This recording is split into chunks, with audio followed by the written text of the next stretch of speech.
Meus prezados irmãos, boa noite. Hoje é dia 13 de novembro de 2023.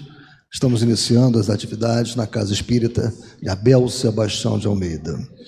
Como sempre o fazemos, rogando a Deus, nosso Pai de infinito amor e misericórdia, a Jesus, nosso querido e amoroso Mestre, amigo incondicional de nossas almas, e a Maria de Nazaré, nossa Mãe Santíssima, que nos envolvam no manto de paz e de amor. Que a nossa psicosfera esteja preparada para todos os trabalhos que ocorrerão na noite de hoje. Então, meus irmãos, eu vou pedir à nossa irmã Gisilda a gentileza de fazer a leitura dessa página preparatória tão importante para nós prepararmos a nossa ambiência. Então, meus irmãos, vamos fazer uma boa noite a todos. Nós vamos fazer a leitura dessa página que está profundamente ligada ao tema que vai ser realizado hoje, né? E, como sempre, o tema é dinheiro, o Espírito Emmanuel e a psicografia franciscana de Xavier. Começa, nesse momento, um trabalho espiritual da mais alta importância. Então, essa leitura chega ao nosso coração higienizando, né? E muitas vezes nós chegamos aqui trazendo entidades sofredoras conosco. Então, as sessões de desobsessão que atendem nossos irmãozinhos necessitados não é um espaço só esse que se realiza. Na verdade, uma leitura de uma página, uma palestra, nossos amigos que vêm, que estão conosco, entidades boníssimas ou não, estarão participando também. Então, vamos fazer essa leitura. A pobreza não é criação do Todo Misericordioso. Ela existe somente em função da ignorância do homem, que por vezes se arroja aos precipícios da inconformação ou da ociosidade, gerando o desequilíbrio e a penúria. Há talentos do Senhor, distribuídos por todas as criaturas em toda parte. Observa os elementos de trabalho que a vida te conferiu e não te esqueças de que a única fonte de origem de sustentação da riqueza legítima é sempre o trabalho. O ouro é talento, com que se pode ampliar o progresso. O apuro da inteligência é recurso da extensão da cultura. A escassez é o processo da aquisição de nobres qualidades para quem aprende a servir. A alegria é fonte de estímulo. A dor, para quem se consagra à aceitação construtiva, é capaz de se transformar em manancial de humildade. Cada qual de nós recebe na herança congênita do pretérito as possibilidades de serviço que nos caracterizam as tendências no mundo, de acordo com os méritos e necessidades que apresentemos. Em razão disso, é indispensável saibamos aproveitar o tempo. Qual deve o tempo ser utilizado, de vez que os dias correm sobre os dias, até que o Senhor nos tome conta dos créditos que generosamente nos emprestou. Usa. A compreensão que se desmanda no egoísmo e a aprovação que se perde na delinquência encontram-se desamparadas por si mesmas nas veredas do mundo. Derrama o tesouro de amor que o Pai Celestial te situou no coração através das bênçãos de fraternidade e simpatia, bondade e esperança para com os semelhantes, e em qualquer grupo social no qual te vejas, serás, invariavelmente, a criatura realmente feliz sob as bênçãos da terra e dos céus. Muito linda, né? Nada a acrescentar, pode ficar tranquilo. Que coisa mais...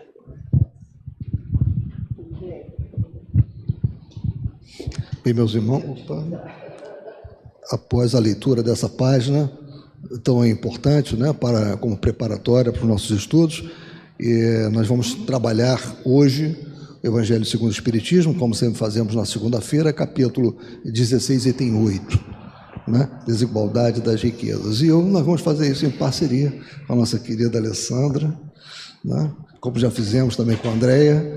A Alessandra vai nos falar a parte inicial dos estudos. Que ela seja muito inspirada. Obrigada. Obrigada pela oportunidade de estar aqui, né? E obrigada por vocês também. Então, me coube essa difícil missão, não é tão fácil assim, a gente ficou um pouco ansiosa. Vamos lá. Desigualdade das riquezas. que quando a gente pensa nisso, nesse tema, né, do Evangelho segundo o Espiritismo, no capítulo 16, item 8, a gente foca muito na parte material. Mas riqueza a gente pode ver de várias formas. A gente pode pensar só no aspecto material, pensando em exuberância, abundância, opulência, fortuna, fecundidade, fartura, ostentação, né? Pensando em dinheiro principalmente. Mas se a gente olhar por outro lado, o que é? Ter muito, abundância de virtudes, abundância de bens espirituais, abundância das energias positivas que a gente pode estar espalhando, a nossa simpatia, a alegria, né? O que nós podemos ter em abundância? Então, se a gente foca muito no bem material, riqueza, que geralmente é o que a gente olha quando a gente pensa só numa encarnação, e fica com uma visão muito míope, né, do que a gente tem nesse momento, o que é interessante para mim nesse momento. É muito mais interessante não sentir calor, não ter bens, andar no ar-condicionado do meu carro, mas o que é mais importante se eu pensar em espírito? Não que nada disso seja importante, né? No calor de hoje, no ar-condicionado foi fundamental. Mas o que é importante como espírito? É importante o que eu posso levar, o que eu posso botar dentro da minha malinha, né? As minhas virtudes, eu posso ampliar os meus dons, o que foi dado para mim, para usar nessa oportunidade, essa encarnação.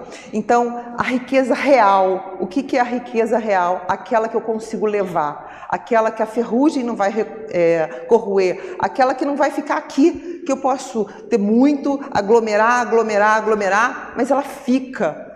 Vai ficar os livros. Mas eu sou muito apegada aos meus livros. Vão ficar aqui. Eu sou muito apegada às minhas roupas. Vai ficar. O que não vai ficar? O que você conseguiu de bom, o que você conseguiu transbordar em energias positivas, o que você conseguiu espalhar o bem, o que você conseguiu fazer de caridade, vai levar com você essa luz, essa energia, o que você conseguiu doar de si, né? Eu consegui, assim, encontrar uma pessoa triste, mal, e dar o meu ombro, dar o meu tempo para ela. Isso você está fazendo riqueza. Isso é riqueza para a gente. Traz bem-estar. Eu consigo levar na minha malinha aquela história, né? Emmanuel não. Ops. Não é, Emmanuel. Quando chegou no nosso lar, agora fugiu esse nervosismo. André Luiz, quando chegou no nosso lar, o que você tinha feito, né? Teve aquela aranha que ele não matou, né? E aquela senhorinha que ele conseguiu. Então, ele conseguiu fazer alguma coisa boa. Ele conseguiu botar alguma coisinha na malinha dele. Tinha um lado muito pesado, tão pesado que acabou a malinha lá das coisas negativas, puxou ele para o umbral, né? Porque também tem um lado que a gente tem que pensar que você também tudo que você faz está sendo pesado por nós mesmos, a nossa consciência, o que nós estamos refletindo, que nós vamos levar. Então a gente tem a riqueza real, que é essa, aquela que a gente vai levar, aquela que não vai corroer, não vai se perder, o tempo não vai apagar, porque tem a ver com a sua encarnação. E a riqueza ilusória, que são as coisas que a gente deixa por aqui. E aí eu achei bem interessante essa frase aqui de Carlos Drummond de Andrade: o cofre do banco contém apenas dinheiro. Frustrar-se-á quem pensar que nele encontrará riquezas. E nesse item do Evangelho, que, como eu falei, ele aborda principalmente essa parte muito material, né? Ele foca um pouquinho mais de falar, claro, também nesse outro aspecto, mas pensando na gente ter aqui as nossas desigualdades financeiras.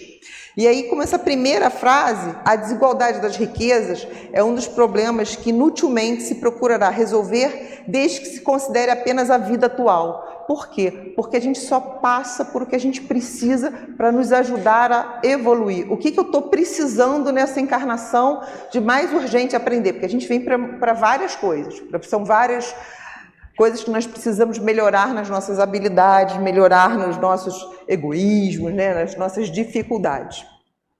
Mas o que eu estou precisando passar? Eu preciso passar pela riqueza, porque você vai passar. Vai ter encarnação que você vai ter abundância de bens materiais e outras que vão ter escassez, porque nós seremos experimentados em todas elas, né? Para quê? Para ganhar maturidade, para entender que não é isso que nós precisamos, não é o ter, é o mais que isso, é o ser, né? O que eu sou, o que eu posso espalhar, o que eu posso doar, o que eu estou crescendo. Porque não somos igualmente ricos todos os homens. Não são, por razões muito simples, por não serem igualmente inteligentes, ativos, laboriosos para adquirir, nem sóbrios e previdentes para conservar. Por isso que nós precisamos de experiências diferentes, porque nós somos diferentes. E nós precisamos ser experimentados para que a gente possa criar maturidades e olhar, olha, nessa encarnação eu vim com muito pouco bem material, e o que eu preciso? Eu preciso trabalhar um pouco mais, eu preciso me estimular para poder vencer isso, né? Se eu for muito ocioso, se eu tenho muito, pode ser que eu tenha ficado muito ocioso numa vida onde eu estava com muitos bens materiais. A riqueza repartida com igualdade a cada um daria uma parcela mínima e insuficiente. Tendo cada um somente com que viver, o resultado seria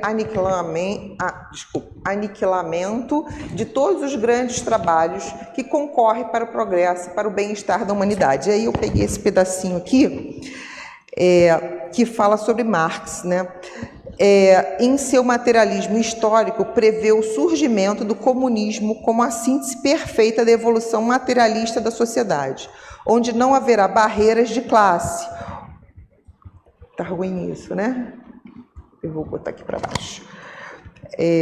Não haverá exploração do homem pelo homem, nem mesmo poder estatal sobre o indivíduo, em que os recursos produtivos serão de posses comum, onde a escassez será superada e haverá uma abundância de riqueza material.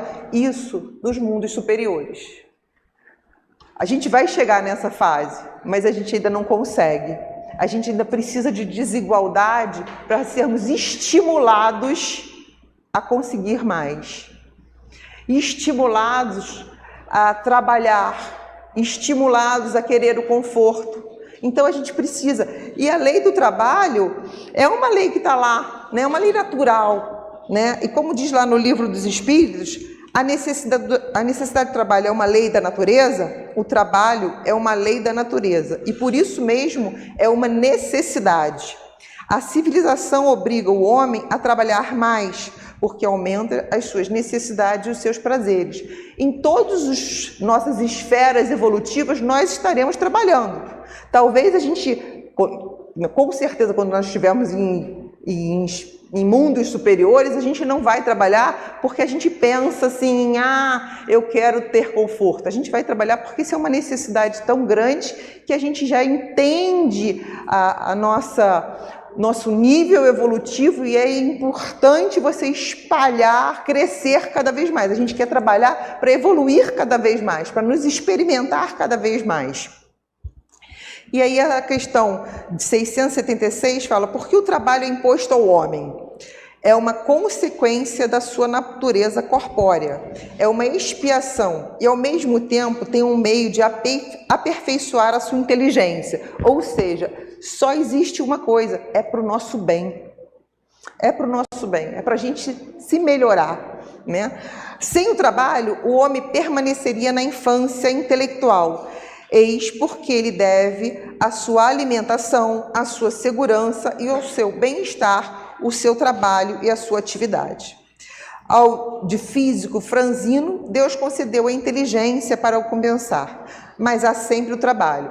Ou seja, você vai vir com o que você pode vir, né? Você é um espírito franzino, seu corpo ali, mas você ainda assim vai ter inteligência. Então as suas necessidades estão sempre certas. Deus é justo, não tem erro, vai ser com o que você precisa para o seu melhor crescimento. Se Deus a concentra, a riqueza, em certos pontos, é para que daí se expanda em quantidade suficiente de acordo com as necessidades. Ou seja, você pode vir sem dinheiro, sem riqueza, mas você pode trabalhar honestamente, conseguir ter, né, umas sacadas boas, virar um empresário, teve uma ideia genial, né, igual aquele... eu sou péssima para nome, né? Então eu não vou lembrar também do nome. Por exemplo, Steve Jobs, né? E aí ficou com muito dinheiro, eu estava pensando no rapaz do Facebook. E ficou milionário, né? Rico, nessa encarnação. Essa é a única encarnação. Vendeu aí tudo, o Facebook, por um dinheiro muito grande, mas ele gerou trabalho. Não é problema ter dinheiro. O que você está fazendo com ele de bom? Você está gerando trabalho? Tem famílias que estão se alimentando graças a você ter gerado ter a sua grande empresa. O que não dá para ser é, você não está aplicando as leis morais para conseguir o seu dinheiro, você está roubando. Como é que você está conseguindo isso? Se você não está usando das leis morais, você vai arcar com as suas consequências, com certeza. Mas se você está fazendo tudo certinho, está tudo bem, ter conforto, ter bem-estar, usufruir disso, desde que não haja excesso. Por quê? Porque nenhuma forma de excesso é benéfica. E aí, então, ainda nessa questão, o homem que possui bens suficientes para assegurar sua subsistência está liberto da lei do trabalho material, talvez, mas não da obrigação de ser útil na proporção dos seus meios, de aperfeiçoar a sua inteligência ou a dos outros, o que é também um trabalho. Se o homem a quem Deus concedeu bens suficientes para assegurar sua subsistência não está obrigado a comer o pão com o suor da fronte, ou seja, ele não precisa trabalhar para sobreviver, ele já tem dinheiro para isso, ainda assim ele não está livre do direito de trabalhar. Todos nós temos que fazer isso. A obrigação de ser útil a seus semelhantes é tanto maior para ele. Não tem outra opção. É necessário para você evoluir e o nosso destino é sermos espíritos perfeitos. Fomos criados simples, né? Ignorantes, mas chegaremos na perfeição. E chegaremos na perfeição sendo experimentados várias vezes, em várias encarnações, de formas diferentes. Quanta parte que lhe coube, por adiantamento, lhe der maior tempo livre para fazer o bem. Então, assim, o que você está fazendo com o seu dinheiro e com o seu tempo? Né? Isso aqui não é bem uma parte de dinheiro, mas eu achei que era interessante, que é o excesso de você. Amigo, espírito é caridade em movimento. Não converta o próprio lar em museu. Ou seja, posso amar meus livros espíritas. Se eles estiverem sendo usados para mais pessoas estarem lendo, em vez de só ficar na estante, ainda assim ele está sendo melhor usado. Porque quando eu morrer, ele também não vai comigo na minha sacolinha. Utensílio inútil em casa será utilidade na casa alheia. O desapego começa nas pequeninas coisas. E o objeto conservado sem aplicação no recesso da moradia explora o sentimento do morador. A verdadeira morte começa na estagnação. Quem faz circular o empréstimo de Deus renova o próprio caminho. Transfigure os apetrechos que lhe sejam úteis em forças vivas do bem. Retire da despensa os gêneros alimentícios que descansam esquecidos para a distribuição fraterna aos companheiros de estômago atormentado. Reviste o guarda-roupa, libertando os cabides das vestes que você não usa e conduzindo aos viajores desnudos da estrada. Estenda os pares de sapato que lhe sobram aos pés descalços que transitam em derredor. Elimine do mobiliário as peças excedentes, aumentando a alegria das habitações menos felizes. Revolva os guardos os guardados em gavetas ou porões, dando aplicação aos objetos parados do seu uso pessoal. Transforme em patrimônio alheio os livros empoeirados que você consulta, endereçando-os ao leitor sem recursos. Examine a bolsa, dando um pouco mais que os simples compromissos da fraternidade e mostrando gratidão pelos acréscimos da divina misericórdia que você recebe. Ofereça ao irmão comum alguma relíquia ou lembrança afetiva de parentes e amigos. Ora na pátria espiritual, enviando aos que partiram maior contentamento com tal gesto. Renovemos a vida constantemente, cada ano, cada mês, cada dia. Previna-se hoje contra o remorso do amanhã. O excesso de nossa vida cria necessidade do semelhante. Ajude a casa da assistência coletiva. Divulgue o livro nobre. Medique os enfermos. Aplique a fome alheia. Enxugue lágrimas. Socorra feridas. Quando buscamos a intimidade do Senhor, os valores mumificados em nossas mãos ressurgem nas mãos de outros em exaltação de amor e luz para toda criatura de Deus. André Luiz, do livro O Espírito de Verdade. Achei interessante porque aqui a gente não está falando de dinheiro, mas está falando de coisas que o dinheiro traz, né? E é em movimento, é tirar o seu excesso, que muitas vezes, se a gente abrir a porta do armário, vai ter lá as blusas que você só usou uma vez ao ano ou não usou naquele ano inteiro, em 12 meses. Será que eu estou realmente precisando dela? Será que ela não deveria estar em outro corpo? Né? O que eu estou fazendo com esse meu excesso? Se ele não está me servindo, porque ele não está servindo alguém? Então, nessa resposta fica muito claro que não existe problema na riqueza.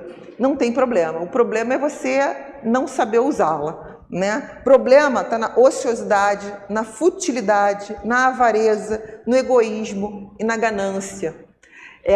Quero mais, preciso de mais, não faço nada, né? Vivo da ilusão do bem-estar momentâneo. Eu não penso a longo prazo, eu não penso me entendendo como espírito que tem várias oportunidades de estar encarnado. Eu olho só esse momento. E aí sim, isso é um problema. O problema não é você estar com as suas necessidades, usar os seus bens, ter um ar-condicionado, né? Ter algumas coisas que te dão bem-estar.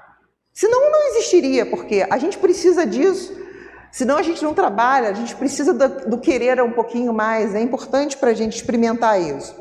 E aí, na questão 712 do Livro dos Espíritos, com que fim pôs Deus atrativos no gozo dos bens materiais? Para instigar o homem ao cumprimento da sua missão e para experimentá-lo por meio da tentação. Semana passada eu estava em casa com meu filho, né? E aí minha filha levantou a sobrancelha e falou: opa, você vai falar lá de casa. Eu vou. Aí eu falei para ele assim: olha, você vai dormir. Aí ele: não vou dormir não, que eu vou tomar antibiótico meia-noite. Falei: filho, tu vai amanhã para aula? Claro, mãe, claro que eu vou para aula. E ele, adolescente, né? Adolescente às vezes tem um pouco mais de dificuldade, né? Pois é. E aí no dia seguinte, 6 horas da manhã, filho, aula, não vou, tô cansado. Eu falei: como? Você tá cansado, meu filho? Cansado de quê? Não, tô cansado, fui dormir muito tarde ontem. Você vai dormir tarde? Porque você foi tomar antibiótico, eu tô mandando você antecipar. E aí eu fui, eu falei: vai, não foi.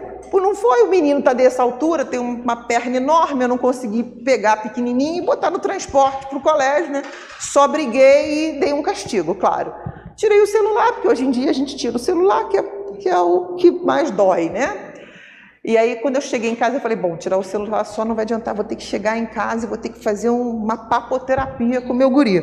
Aí eu sentei com ele, aí eu falei assim: cara, deixa eu te falar uma coisa, tu acabou de fazer uma viagem para formatura, né? Formatura do ensino fundamental. Você sabe como é que você fez essa viagem? E você pagou. Eu falei assim: por que você acha que eu paguei? Ué, você pagou. Eu falei: exatamente. Você sabe por que eu paguei? Porque eu trabalho. Porque se eu resolver levar a vida de hoje eu não vou, não estou afim, sabe o que vai acontecer? O meu patrão não vai estar mais afim de estar comigo. Ele não vai querer uma pessoa que trabalha quando está afim. Então, entende a responsabilidade, a necessidade de cumprir com as suas obrigações. É necessário que você hoje vá para a escola, porque eu estou te ajudando a criar responsabilidade. Porque se eu não tiver afim de trabalhar e o meu patrão me mandar embora, eu simplesmente vou chegar para você e falar assim: filho, não tem dinheiro para sua formatura. Poxa, mas por que não tem dinheiro para sua formatura? Ah, é porque eu não ando com vontade de trabalhar. Isso é ruim para você. Então, o meu trabalho gera outras oportunidades. E eu preciso que você aprenda isso também. Muito bem, naquele dia deu certo, eu espero que isso guarde alguma sementinha, né? Essa discussão várias e várias vezes, como mãe eu sei que eu vou ter que estar conversando essas coisas, mas enfim, naquele dia surgiu frutos e ele foi até lavar a louça. Foi bom, né? Foi legal. Qual o objetivo dessa tentação? Desenvolver-lhe a razão que deve preservá-lo dos excessos. A gente acabou de ler aqui a historinha, essa página ali dos excessos. Se o homem só fosse instigado a usar dos bens terrenos pela utilidade que tem, sua indiferença teria talvez comprometido a harmonia do universo. Como é importante, né? Nós somos um conjunto. E nesse conjunto existe uma harmonia. Então, se todo mundo estiver conseguindo fazer, a gente não estava passando, a gente não estava mais em provas e expiações, a gente estava muito mais lá na frente. Nossa dificuldade ainda está muito olhando para o nosso umbigo, para o nosso momento, para o que está agora acontecendo. Deus imprimiu a esse uso o atrativo do prazer, porque assim o homem, impelido ao cumprimento dos desígnios providenciais, mas, além disso, dando àquele uso esse atrativo, quis Deus também experimentar o homem por meio da tentação que o arrasta para o abuso, de que deve a razão defendê-lo. Ou seja, a gente tem sim as nossas tentações, nós somos testados. Só que se a gente começa a ter amadurecimento, a gente cai menos nas tentações. Né? Então é disso que a gente está falando. Não tem problema em ter prazer, tem problema em ter excesso de prazer, em sufocar no prazer e não pensar no além e focar no dia de hoje somente, só nessa vida. Na questão 717, que se há de pensar dos que assambarcam os bens da terra para se proporcionarem o supérfluo com prejuízo daqueles a quem falta o necessário. Tudo que a gente faz tem consequência. E aí a resposta é: eles desconhecem a lei de Deus e terão que responder pelas privações que tiverem causado aos outros. A gente tem que lembrar que a gente não é só responsável pelo que a gente faz, a gente é responsável também por tudo que se desdobra além disso. Né? Se eu deixei de fazer nesse momento uma caridade e aquele espírito dali sofreu além outras pessoas, eu também sou responsável sobre isso. Então eu também arco. Ah, mas eu só não olhei. Tudo bem, você perdeu essa oportunidade, você também responde por essa omissão. Na questão 719, merece censura o homem por procurar o bem-estar? Ou seja, em momento nenhum, Deus falou que a gente não pode ter algum conforto, não pode ter bem-estar. Então, não é, odeio o rico, né? Essas coisas de estima. Não existe isso. Não existe isso. Não é necessário que exista riqueza. É necessário, é para o nosso bem. O problema é como a gente vai usar. É natural o desejo de bem-estar. Deus só proibiu o abuso por ser contrário à conservação. Ele não condena a procura do bem-estar, desde que não seja conseguida a custas de outrem e não venha diminuir-vos nem as forças físicas, nem as forças morais. Estou demorando muito, né? esse slide aqui, ele é só uma palhinha, porque daqui a pouco o Dionísio vai falar. E é a questão do Livro dos Espíritos também, 814, porque Deus a uns concede a riqueza e o poder e a outros a miséria, para experimentá-los de modo diferente. Eu já comentei, eu falei um pouquinho sobre isso, né? Além disso, como sabeis, essas provas foram escolhidas pelos próprios espíritos. A gente programa lá em cima, a maioria de nós né, a grande maioria planeja o que vai passar por aqui. E se você acha que você não vai aguentar aquela prova, isso é conversado, isso não é só você sozinho. Às vezes a gente quer trazer coisas mais pesadas do que nós aguentaríamos. E os próprios espíritos que nos auxiliam nessa programação falam, não, isso é demais para você. Então, a gente escolhe muito do que nós vamos passar. A gente não pode ficar aqui reclamando, né? Então, escolhidos pelos próprios espíritos, que nelas, entretanto, sucumbem com frequência. E nessa página aqui também do Espírito da Verdade, de Chico Xavier e o Valdo Vieira, que há ricos do dinheiro, que fala sobre riqueza e felicidade, né? Do Emmanuel, de Chico Xavier, e o item 69. Há ricos do dinheiro, tão ricos de usura, que se fazem mais pobres que os pobres pedintes da via pública, que muitas vezes não dispõem sequer de um pão. Há ricos de conhecimento, tão ricos de orgulho, que se fazem mais pobres que os pobres selvagens, ainda insulados das trevas da inteligência.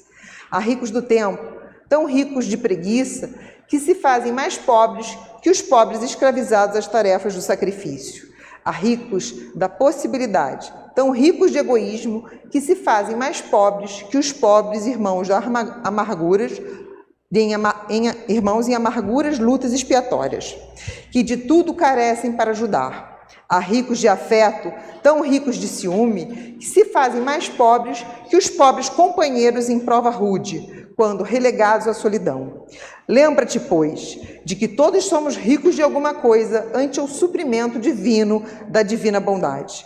E usando os talentos que a vida te confia na missão de fazer mais felizes aqueles que te rodeiam, chegará o momento em que te surpreenderás mais ricos de todos os ricos da terra. Porquanto entesourarás no próprio coração a eterna felicidade que verte do amor de Deus. E aí, o que nós temos que ser rico? Nós temos que ser rico dos nossos talentos.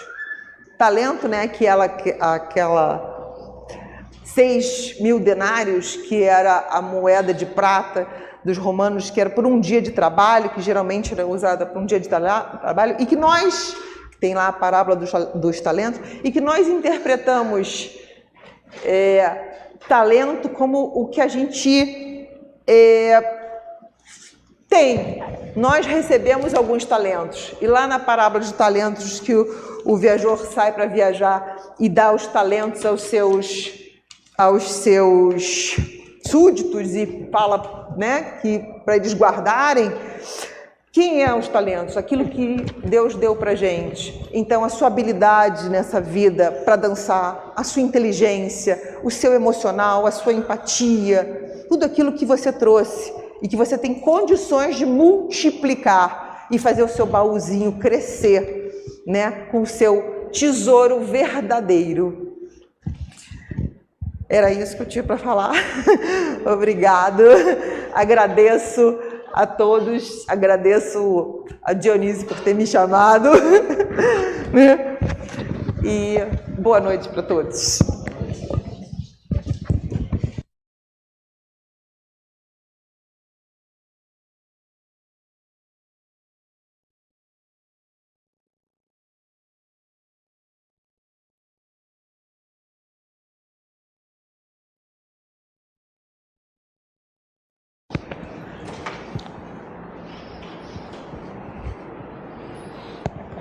Bem, meus irmãos, praticamente tudo já foi dito, né? Com aquele texto de Emmanuel, lido pela Gesilda, e com esse estudo profícuo da Alessandra, o que mais posso eu falar, né? Apenas uns detalhes a mais, né? Nós planejamos o nosso estudo, como ela chegou a comentar, com uma primeira parte falando sobre a desigualdade das riquezas e uma outra parte, que é essa, que trata da prova, né? Ou seja, as provas da riqueza e da miséria, né? Eu prefiro passar a usar o termo pobreza ao invés de miséria, mas estou usando porque é o que estava no texto. E ela já adiantou, né? Na verdade, nós temos a oportunidade de escolher no plano espiritual, né, o tipo de prova que desejamos. Né? Então, podemos escolher a prova da riqueza, a prova da pobreza, né? E essas provas elas são difíceis. Nenhuma das duas é uma prova fácil. Nós vamos ter um pouco de reflexão sobre isso.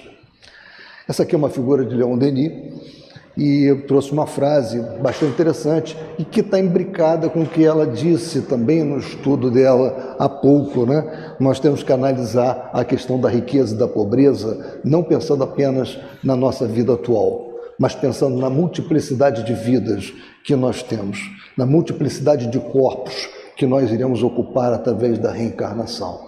Não é? Então, que frase é essa de Leon Denis? Né? O que se pode temer com efeito quando se sabe que nenhuma alma pode perecer, que após as tempestades e as dilacerações da vida, para além da noite sombria onde tudo parece afundar-se, ver-se-á despontar o clarão radioso dos dias intermináveis. Então, ou seja, aquele sofrimento, muitas vezes, de uma vida de muita pobreza, né?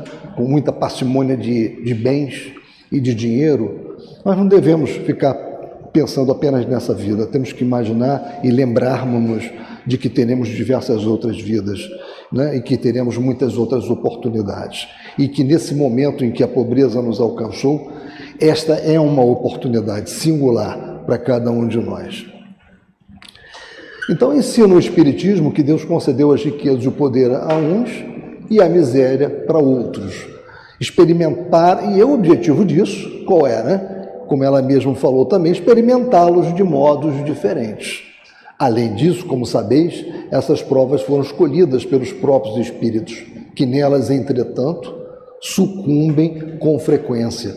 Sucumbem com frequência com relação à pobreza e sucumbem com frequência também, e não raro mais frequência, com relação à riqueza. Porque nós vamos ver mais adiante que a prova da riqueza é uma prova muito mais difícil. Pode parecer estranho que os espíritos escolham provas dolorosas, como a da miséria. Com efeito, sob a influência das ideias carnais, o homem na terra só vê das provas o lado penoso. Tal a razão de lhe parecer natural sejam escolhidas as que, do seu ponto de vista, podem coexistir com os gozos materiais. Na vida espiritual, porém, compara esses gozos fugazes e grosseiros com a inalterável felicidade que lhe é dado a entrever, e desde logo nenhuma impressão mais lhe causam os passageiros sofrimentos terrenos. A nossa vida aqui no planeta, ela é muito curta quando nós analisamos o nosso corpo, o tempo que o nosso corpo material aguenta, não é? Ou seja, nós vivemos uma média de, pelo IBGE, uns 77 anos. De 77 anos agora a 80 anos. Mas, basicamente, a gente ainda fica estatisticamente nos 77 anos. Isto é nada. Isto é uma gota no oceano. É muito pouco tempo. Se nós não tivéssemos o conceito da reencarnação para nos esclarecer tanto, nós iríamos achar que a vida é um grande engodo. Para que tanto esforço? Para que tanta dedicação? Para que tanta aceitação? Se em 77 anos tudo vai acabar? Para que acumular? E também serve para esse raciocínio. Para que acumular tanto? Se daqui a 77 anos, no máximo, tudo vai acabar. Mas não, ainda bem que nós temos o conhecimento da reencarnação, que é a prova inelutável da bondade divina. Então aqui nós vemos, né, umas crianças, né, provavelmente essa foto foi tirada na África, né, crianças em lugares como Biafra, etc., e uma imagem de um momento na espiritualidade agradável, né? Ou seja, assim, pois, o espírito pode escolher prova muito rude e, conseguintemente, uma angustiada existência, na esperança de alcançar depressa um estado melhor, como o doente escolhe muitas vezes o remédio mais desagradável para se curar de pronto.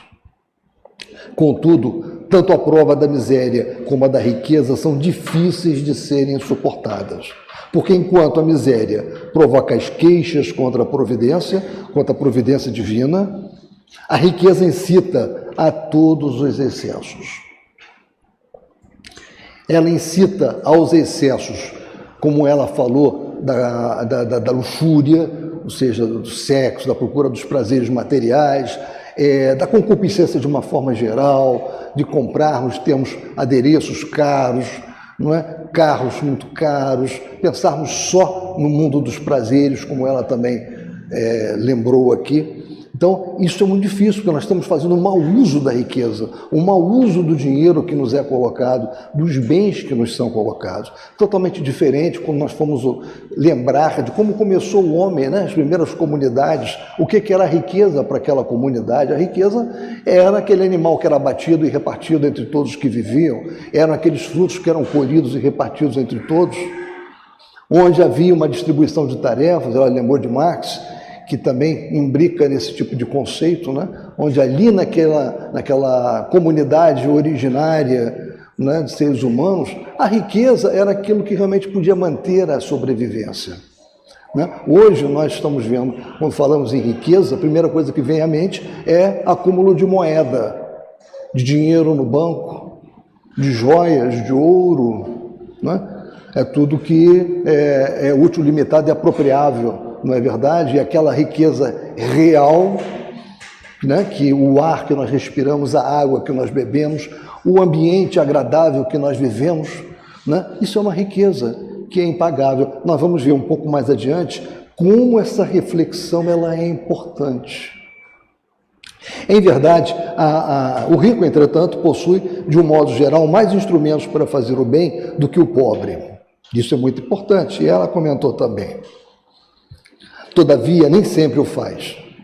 Torna-se egoísta, orgulhoso, insaciável com a riqueza. Suas necessidades aumentam e ele nunca julga possuir o bastante para si, unicamente. Olhe como é difícil a riqueza. Em verdade, a alta posição do homem nesse mundo e o ter autoridade sobre seus semelhantes são provas tão grandes e tão escorregadias como a desgraça. E nesse particular, né, nós podemos ver que a questão do poder, ela muitas das vezes você não precisa ser rico para ter poder, você pode ser mediano e ter poder, né? E o poder também é uma prova muito grande. Alguns costumam dizer, eu já mencionei isso aqui em outras oportunidades, né, citando um ditado popular: queres conhecer um homem, dele cachaça e poder, né? E você vai ver, quando a pessoa está com poder, aparece realmente quem ela é, quando ela pode mandar, quando ela pode decidir sobre o que alguém vai fazer, aí você começa a entender melhor, né? E os romanos já diziam em vini veritas, né? Ou seja, no vinho nós acreditamos, na verdade está no vinho, né? Você conhece a pessoa, né? Porque quanto mais rico e poderoso é ele, tanto mais obrigações tem que cumprir e tanto mais abundantes são os meios de que dispõe para fazer o bem e o mal. Deus experimenta o pobre pela resignação e o rico pelo emprego que dá aos seus bens e ao seu poder. Foi o que ela também comentou e nos lembrou. A questão do uso do dinheiro, da riqueza que se é colocada. Na verdade, nós não somos detentores, a riqueza não nos é uma propriedade, como ela bem salientou. Por quê? Porque nós não levamos isso. Fica tudo aqui.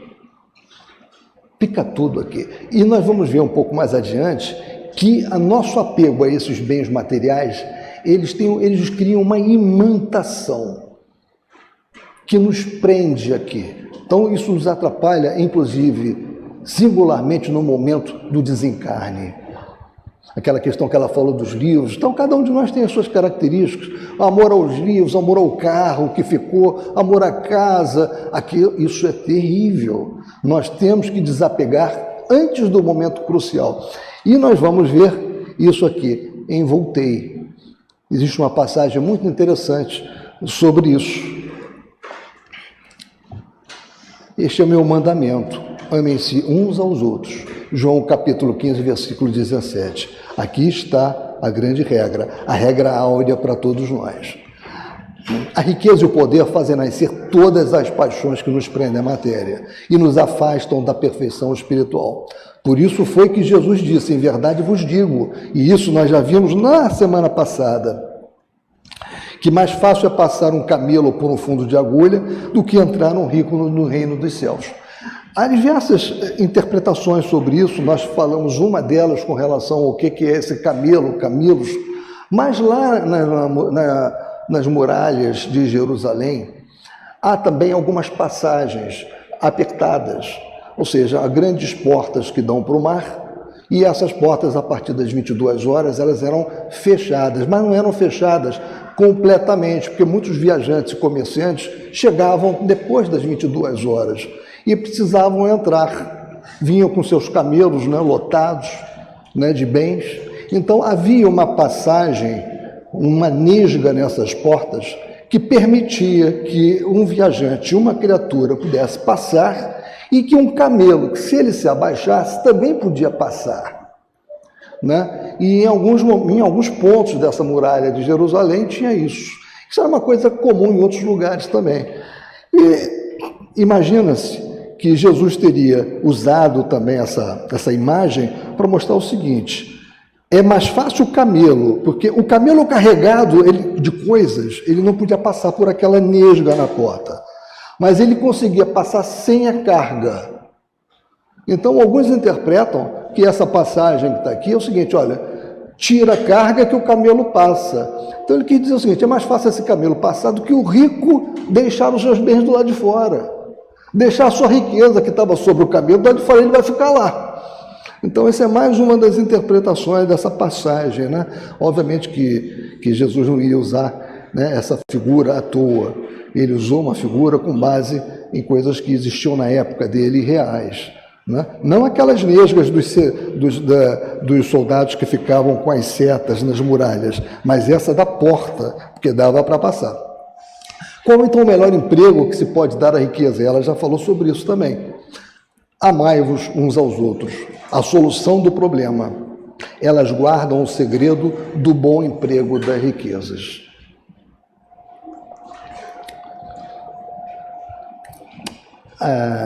Aquele que se acha animado do amor ao próximo tem aí toda traçada a sua linha de proceder.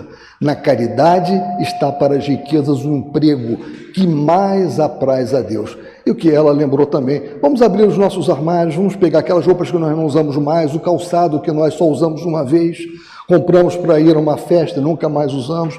Quanta coisa pode ser usada para doar? Isso é caridade.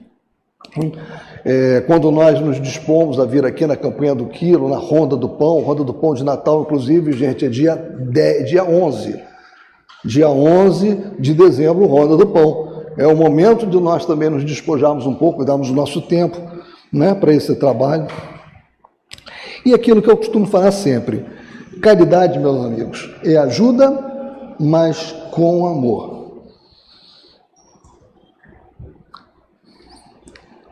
E aqui tem uma frase também, né, de Kardec: o egoísmo é a fonte de todos os vícios, a caridade é a fonte de todas as virtudes. Em Mateus capítulo 6, versículos 1 a 4, nós vamos ter também uma alusão ao que nós vamos ler aqui, tá? Não repilas o que se queixa com receio de que te engane. Ou seja, não vamos deixar de ajudar porque estamos achando que alguém vai nos enganar. Vai à origem do mal, alivia primeiro, em seguida informa-te e vê se o trabalho, os conselhos, mesmo a afeição, não serão mais eficazes do que a tua esmola. Difunde em torno de ti todos os socorros materiais, o amor de Deus, o amor do trabalho, o amor do próximo. A riqueza da inteligência, deves utilizá-la como a do ouro. Derrama em torno de ti os tesouros da instrução, derrama sobre teus irmãos os tesouros do teu amor, e eles frutificarão. Eu fiz uma menção aqui a Mateus, Essa obra é muito interessante, Elucidações Evangélicas, mas eu vou usar mais para ler essa passagem de Mateus, mas ela tem análise e interpretação, considerações sobre as passagens mais importantes do Evangelho de Jesus. Tende cuidado em não praticar as boas obras diante dos homens, para que vos vejam. Do contrário, recompensa não recebereis do vosso Pai que está nos céus. Quando, pois, derdes a esmola, não mandeis tocar trombetas à vossa frente, como fazem os hipócritas nas sinagogas e nas praças públicas, para serem honrados pelos outros homens. Em verdade vos digo, esses já receberam a sua recompensa. Quando derdes a esmola, não saiba a vossa mão esquerda o que faz a direita, a fim de que a esmola fique secreta, e vosso Pai, que vê o que se passa em segredo, vos recompensará. Também tem tudo a ver com o que ela já comentou na sua apresentação inicial, né? De que nada fica despercebido no plano espiritual.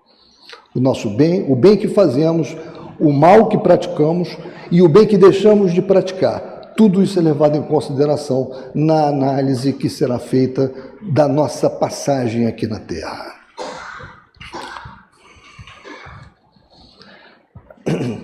Ressalto-se, no entanto, que somente a fé inabalável na vida futura, e ela falou isso também, fé que o Espiritismo faculta, propiciará melhores condições de enfrentamento, tanto da prova da miséria, quanto da riqueza. Né? Isso aqui envolve o seguinte: se nós perguntarmos aqui sobre felicidade, nós vamos ter várias posições diferentes, talvez. Porque muitos vão achar o seguinte: olha, o que serve para mim, o que é muito para mim, é pouco para ele. Então, como é que eu posso ter felicidade? Se o que eu acho importante, ele tem de mais e eu tenho de menos, ou vice-versa, nós nunca vamos ter uma medida de felicidade na sociedade, né? Pode ser um raciocínio que alguém construa. Por isso que Kardec não deixou passar essa questão desapercebida, quando ele perguntou aos espíritos, na questão 922, se há uma medida da felicidade comum a todos os homens. E essa questão é muito interessante que nós refletamos sobre ela, porque ela imbrica na questão da desigualdade. E nós podemos ver que na desigualdade é possível, sim, ter uma medida equânime de felicidade. Veja só, a felicidade terrestre, pergunta Kardec, a felicidade terrestre é relativa à posição de cada um, diz ele. O que basta para a felicidade de um constitui a desgraça de outro. Haverá, contudo, alguma soma de felicidade comum a todos os homens? E os espíritos respondem: com relação à vida material, é a posse do necessário. Com relação à vida moral, é a fé no futuro e a consciência de que fez o que era possível fazer, que é a consciência tranquila. A fé no futuro e a consciência tranquila. É a fé na vida futura, aquilo que também foi falado aqui. Não há como analisarmos essa dicotomia de riqueza e pobreza sem pensarmos na vida futura. Não fecha a conta.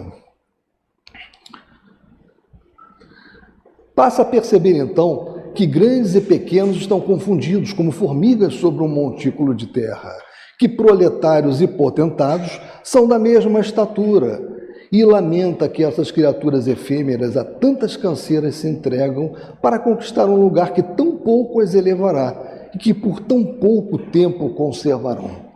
Daí se segue que a importância dada aos bens terrenos está sempre em razão inversa da fé na vida futura. Aqui eu não vou perder muito tempo com isso, porque é uma análise de o que é a riqueza que nós estamos trabalhando. E uma coisa também que ela falou, e que eu só vou reforçar, né? Assim, se vou pegar o parte que está em vermelho, assim se dá com a fortuna, ela não é boa nem má. O que define o caráter de sua instrumentalidade é a afetação que recebe do homem, podendo ser via de perdição ou de utilidade providencial. E Emmanuel diz: né, em Palavras da Vida Eterna. Não é a moeda que envelhece o homem, e sim o homem que a envelhece no desvario das paixões que o degradam. Ou seja, a riqueza não é boa nem má. Qual é a natureza da riqueza? Nem boa nem má. O que importa é o que nós vamos fazer dela, o que nós vamos fazer com ela. E aí, eu trouxe para vocês esse caso Milton Verge.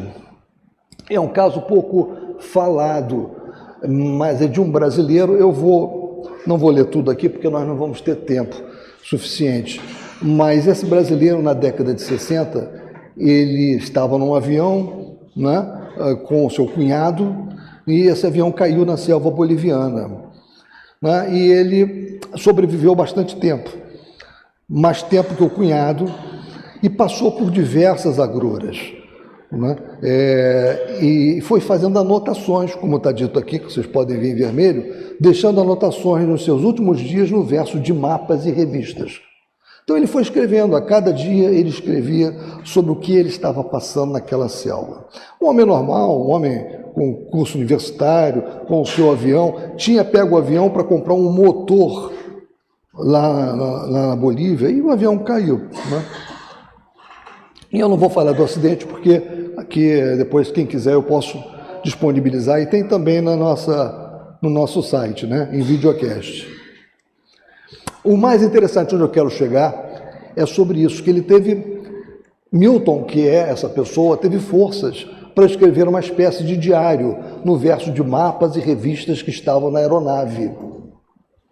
O advogado Walter Dias, tio de Milton, reuniu, organizou e publicou tais anotações em forma de folhetins no jornal Sul-Rio-Grandense, à última hora, transformando-os, no segundo momento, no livro O Diário da Morte, A Tragédia do Cessna 140, com 2 edições esgotadas, etc. O que é mais importante é a parte agora que eu vou ler para vocês, que foi extraído desse livro e que ele escreveu, né? Como se acabam as ilusões de um homem?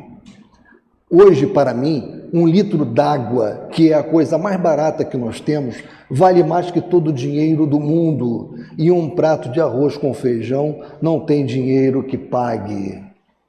Ele estava faminto, né? Comendo raízes, tentando matar pequenos animais. Imagine uma selva daquela, uma selva boliviana, uma umidade terrível. Se Deus nos der nova chance, temos planos de ser os homens mais humildes do mundo, querendo apenas ter nossa comida, água em abundância e o carinho das esposas, filhos e familiares.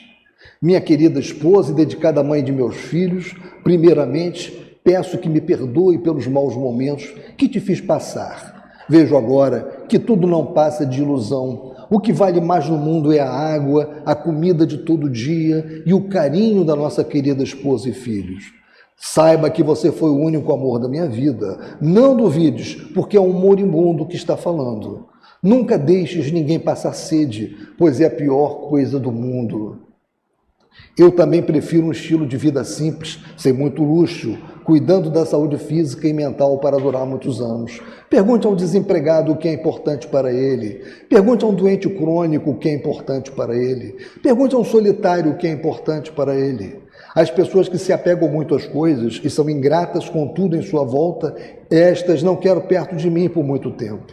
Já vi e convivi com muitos deste tipo na escola e na universidade, com a certeza de que não acrescentam em nada na minha vida. E, na verdade, isso é um trecho deste livro, né, O Diário da Morte, né, desse brasileiro, que na década de 60, em 1960, teve o avião dele, né, tombado nas selvas da Bolívia, e ainda pegou aqueles dias que ele teve, né, aquelas semanas que ele conseguiu sobreviver, para escrever um pouco sobre tudo que estava se passando. Aqui, novamente, né, nós temos essa questão da neutralidade da riqueza, que nós já falamos, né? Deixa, pois, que o dinheiro dê passagem por suas mãos, se faça a bênção de trabalho e educação, caridade e socorro, afeição do ar que respiras, sem furtá-lo aos pulmões dos outros, e perceberás que o dinheiro, na origem, é propriedade simples de Deus. E aqui tem uma mensagem bonita de Chico, né, para nós. Mas antes de eu ler essa mensagem de Chico, eu queria... eu já tinha falado que... Lembram que nós falamos, não se pode atender a Deus nem a Mamon, que foi aquele último estudo, a Andréia também estava conosco, né? O que é o Mamon? Mamon significa o dinheiro, significa o apego ao dinheiro, né? Simbolicamente falando. E Mamon é extremamente atrativo, não é? Ele nos atrai. E não é só figurado, não. Numa obra que vocês já devem ter ouvido falar bastante, Voltei, o Espírito de Irmão Jacó, tem um capítulo muito interessante, em que ele fala entre amigos espirituais. Ou seja, ele vai narrando, esse espírito aqui, Irmão Jacó, para quem não leu, ele narra uma boa parte do livro, ele narra o processo dele de desencarne. Como é que foi a libertação do perispírito do corpo, como é que ele foi ajudado no plano espiritual, né? E nesse momento aqui, ele estava começando a acordar no plano espiritual e identificar os espíritos que estavam auxiliando ele.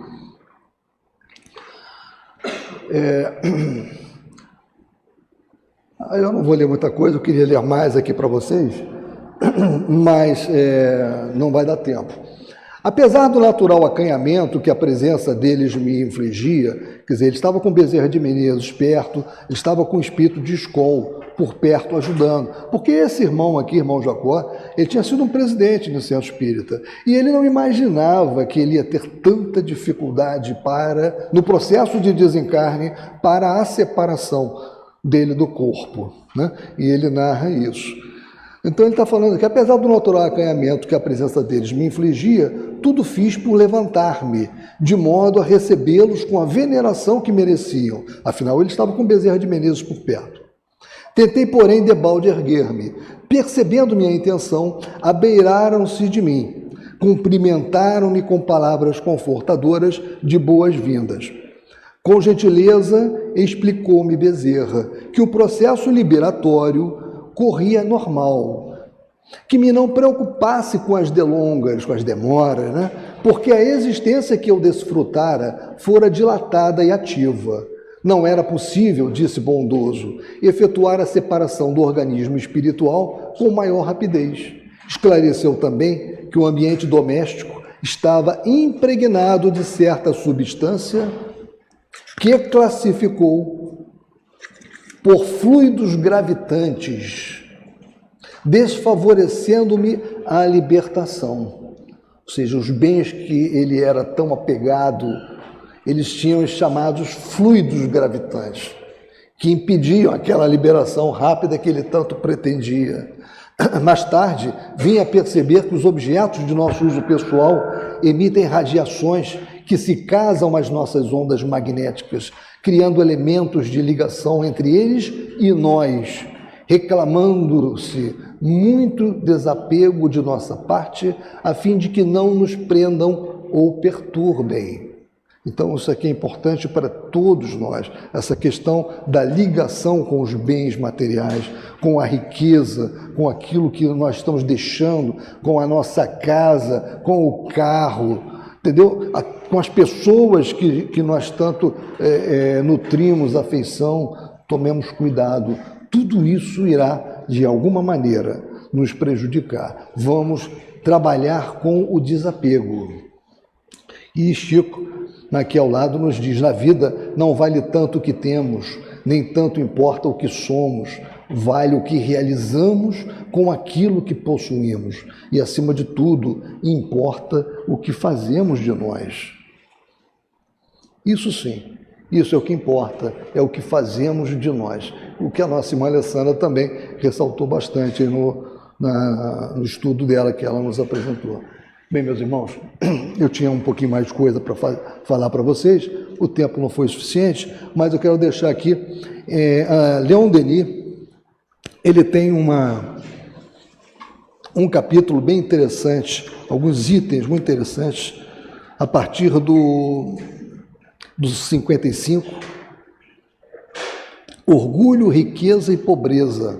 Vale a pena vocês lerem Orgulho, Riqueza e Pobreza nessa obra aqui, Depois da Morte. Na verdade, vale a pena ler a obra toda, mas como nós estamos falando, né, desse tema, é muito interessante, muito judicioso aquilo que Leon Denis nos fala sobre esse assunto. Inclusive, Leon Denis não usa o termo aqui do fluido gravitante, que nós temos na obra Voltei, de Irmão Jacó, né, uma psicografia de Francisco Cândido Xavier, mas ele fala sobre a atração que os bens materiais exercem sobre nós, e Denis já falava nessa época sobre como isso é pernicioso no processo de separação do perispírito do corpo. Então vejam como é importante a atenção com os bens materiais, com a nossa ligação com esses bens. Muito obrigado, meus irmãos.